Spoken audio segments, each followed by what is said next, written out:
Now that the dust has settled over the past UEFA Champions League final, we can discuss about how PSG outclassed Inter Milan tactically. I have to admit that I supported Inter Milan throughout the tournament and I enjoyed their victorious nights, especially during the knockout stages. On the same note, I liked watching Paris Saint-Germain's games during the tournament as they offered a playing style rarely used nowadays. The relentless pressing, the passing patterns, or how Achraf Hakimi becomes a striker so easily really helped distinguish Paris Saint-Germain from the other teams. I know this is going to hurt and I apologize beforehand, but I don't think this could have been possible in the era when Kylian Mbappe, Lionel Messi and Neymar played for the club. Funny enough, Luis Enrique seems to partially agree with me.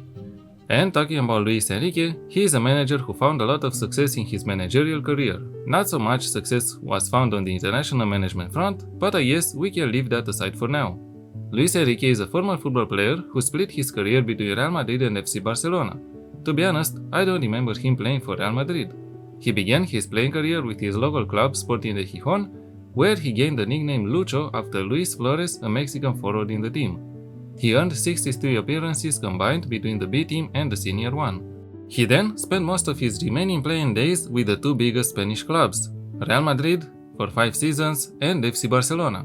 When he left Real Madrid, he said that he rarely felt appreciated by the Real Madrid supporters and didn't have good memories there. His time at FC Barcelona was totally different. But before we move ahead, would someone tell these three that they are going to experience the best time of their footballing lives in the next couple of decades? Although the supporters were reluctant to accept Luis Enrique as one of their own at the beginning, they grew to like him more and more as time went on. Him celebrating passionately a goal against Real Madrid during one of the El Clásicos he played as a Barcelona player certainly helped. Luis Enrique scored 46 La Liga goals in his first 3 seasons with Barcelona, with the side finishing runners-up in the 1996-97 season, and he subsequently won back-to-back domestic championship accolades. His concerns about his level and fitness made him retire on 10th of August 2004 at the age of 34, and he finished his professional career with league totals of 400 games and 102 goals, being named by Pele as one of the top 125 greatest living footballers. He started his managerial career with the Barcelona B team, and in June 2011, he joined AS Roma as the new manager. His downfall during his time spent managing the Giallorossi was that he brought with him one of his staff members, Ivan de la Peña. A great footballer himself, Ivan de la Peña played for Lazio, and him joining Roma wasn't a popular decision amongst the yellow and red fans. Luis Enrique left the club at the end of that season following not so great results, the club being infamously eliminated from the UEFA Europa League by Slovan Bratislava among other results.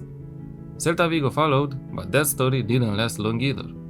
And in came Barcelona, once again crossing paths with Luis Enrique. This time around, he was a manager looking for a club to manage. His first competitive match was a 3-0 home league win over Elche, where he handed debuts to new signings Claudio Bravo, Jeremy Mathieu and Ivan Rakitic, and gave youth products Munir El Haddadi, Rafinha and Sandro their first league debut appearances for the club. Ironically, Luis Enrique suffered his first defeat as Barcelona manager against Real Madrid. The season ended with Barcelona winning the La Liga title, and he led them to the UEFA Champions League final. And on 6th of June 2015, Luis Enrique won the treble with Barcelona, following success in the UEFA Champions League and the Copa del Rey a few days prior. A second domestic double was achieved in May 2016, following a 2-0 Copa del Rey victory over Sevilla after extra time. And in March 2017, he announced that he would leave Barcelona at the end of that season, when he joined the Spanish national team. But this chapter can be left unopened, as dissent clouded his tenure with the national team despite the performances the team had during that time. In July 2023, Luis Enrique joined Paris Saint-Germain, taking a decision that would alter his career and the club's trajectory forever. The squad still had Kylian Mbappe within their ranks, and although the team started to play better and according to the manager's instructions, there were reports of Kylian Mbappe not giving his all on the field for the team. Following his departure, changes to the lineup took place, and we had the best representation of the team this season during the UEFA Champions League final against Inter Milan.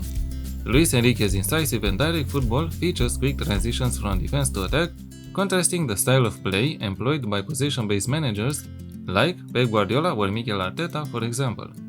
Statistically, Luis Enrique's Barcelona, in his first 2 years at the club, were better than Guardiola's version of the team. Comparatively, Luis Enrique's team had scored more goals and conceded fewer, had a higher win percentage, and won competitions at a similar rate. Pep Guardiola hailed them as the best counter-attacking team in the world. And that statement is one I can get behind after watching PSG playing this past season, not only his Barcelona team. Luis Enrique seems to prefer a 4-3-3 formation, although he experimented a lot in his career, sometimes changing the formation to a 3-4-3 or a 4-4-2. The pressing his teams and especially PSG employed is not erratic.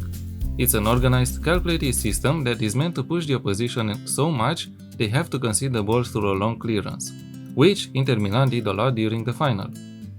When the initial pressing phase is broken, the players get into the defensive shape and positions and push their opponents to the flanks as much as possible. For this reason, there were a lot of misplaced passes by the Inter Milan fullbacks or wingers when they tried to find Lautaro Martinez or Marcus Thuram.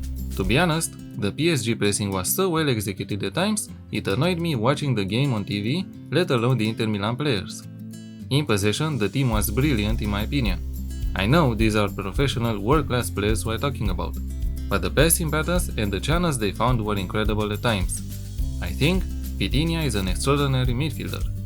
The way he picked up the ball and dribbled with it or passed it forward immediately was something else during that game. His playmaker game is immaculate most of the time, and he seems to know how to use his teammates' strengths. The fullbacks in Luis Enrique's tactics seem to go up the pitch in the rhythm of play, offering passing options out wide if needed.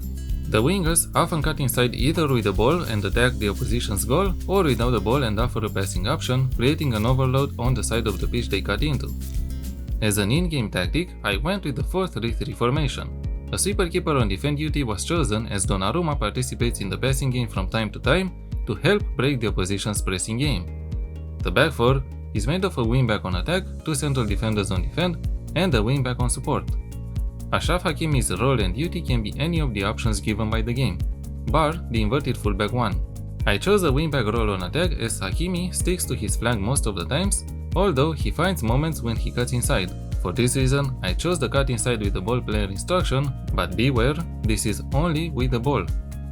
The 2 center backs are 2 central defenders as they don't seem to go out of their way to help the passing game, they recycle the ball when needed. And the left back is a wingback on support duty as Nuno Mendes joins the attack but goes up in the rhythm of play, helping the passing game. The easiest way to set up the midfield would be to use a roaming playmaker role for all 3 central midfielders. They play anywhere on the pitch in their areas and are very hard to be contained by the opposition. But for variety, I chose a roaming playmaker role for Vitinha, a box-to-box midfielder one for João Neves, and a center midfielder role on support for Fabian Ruiz. And the 3 attackers were assigned 2 inside forward roles on attack and an advanced forward role. I think Desiree Doué can be assigned an inverted winger role on support also, for variety and to bring Hakimi to play more. I asked the midfielders and the attackers to mark tighter and the attackers to close down more often, to try and emulate the pressing game PSG executed this season, especially during the Champions League final. I chose positivist mentality. In possession, fairly wide attacking width and play out of defense. Passing to space should be used and ticked on only in the matches in which the opposition leaves space in behind that can be attacked. Standard passing directness and a slightly higher tempo. Work the ball into the box as the aim of the team is to crowd the opposition's box when positional attacks take place, to force the mistake and create goal scoring opportunities. In transition, counter-press, counter and distribute the ball to the defense through short kicks. And out of possession, a high press and a standard defensive line. I think the defensive line positioning depends on the opposition faced.